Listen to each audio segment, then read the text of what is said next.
Lessons 4-8 is the last lesson we're covering in the chapter. You may have noticed that we skipped 4-7 because it gets covered later in the textbook. 4-8 is not hard, but it's definitely different. As we write down these instructions, they may not make much sense, but as we try the examples, it'll make more sense.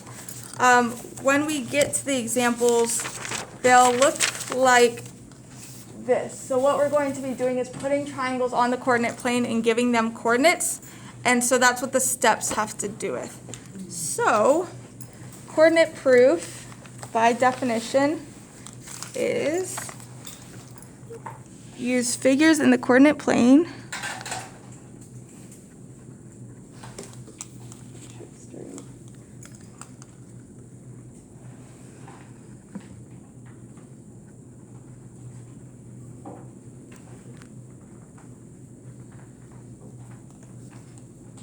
and algebra to prove geometry concepts.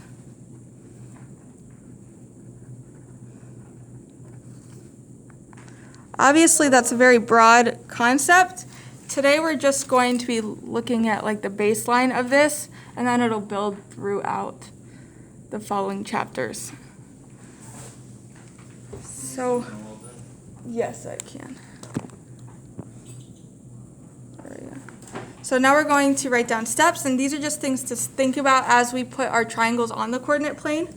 Step 1 is use origin as a vertex or center of the triangle. So use the origin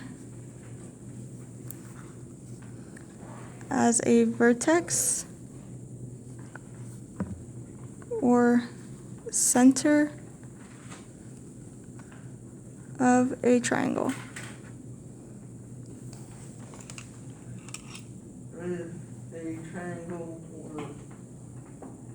So by using the origin, a lot of times one of your points of the triangle will be 0, 0, and it makes it easier to do calculations. Step 2 is place at least one side of the triangle on an axis.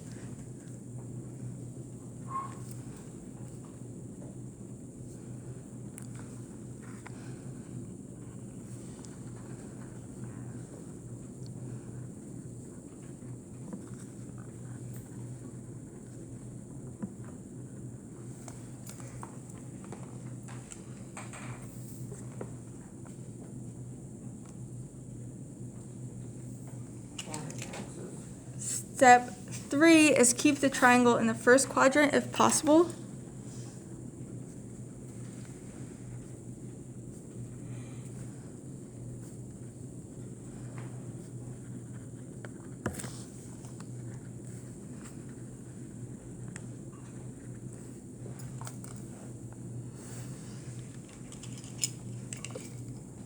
And then the last step is use coordinates that make computation simple.